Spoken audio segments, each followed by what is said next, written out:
সন্ধ্যার মধ্যে ৬ অঞ্চলে ঝড়ের আভাস দিয়েছে আবহাওয়া অধিদপ্তর। সন্ধ্যার আগেই খুলনা, বরিশাল, পটুয়াখালী, নোয়াখালী, চট্টগ্রাম, কক্সবাজার অঞ্চলে ঘণ্টায় ৪৫ থেকে ৬০ কিলোমিটার গতিতে বজ্রসহ বৃষ্টি ও ঝোড়ো হাওয়া বয়ে যেতে পারে। এজন্য সংশ্লিষ্ট নদীবন্দরগুলোতে ১ নম্বর সতর্ক সংকেত জারি করা হয়েছে।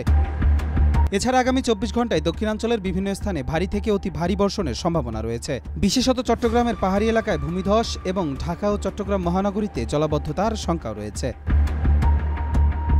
অন্যদিকে দক্ষিণাঞ্চলে সক্রিয় মৌসুমী বায়ুর প্রভাবে টানা বর্ষণে নদ নদীর পানি বৃদ্ধি পেয়েছে। বরিশাল বিভাগের ৩টি গুরুত্বপূর্ণ নদী বিষখালী, মেঘনা ও পায়রার পানি বিপদসীমা ছাড়িয়ে গেছে।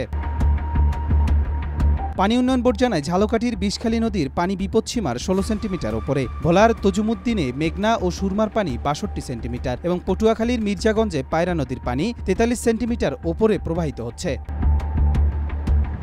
এই পানি বৃদ্ধির ফলে বরিশাল, ভোলা, পটুয়াখালী ও পিরোজপুর জেলার নদী তীরবর্তী জনপদে বসতবাড়ি, ক্ষেতখামার ও রাস্তাঘাট পানির নিচে চলে গেছে। বরিশাল শহরের বিভিন্ন এলাকা মারাত্মক জলাবদ্ধতায় আক্রান্ত। সংশ্লিষ্ট কর্তৃপক্ষ নাগরিকদের সতর্কতা অবলম্বনের পাশাপাশি নৌ চলাচলে নিরাপত্তা নিশ্চিত করার নির্দেশ দিয়েছে।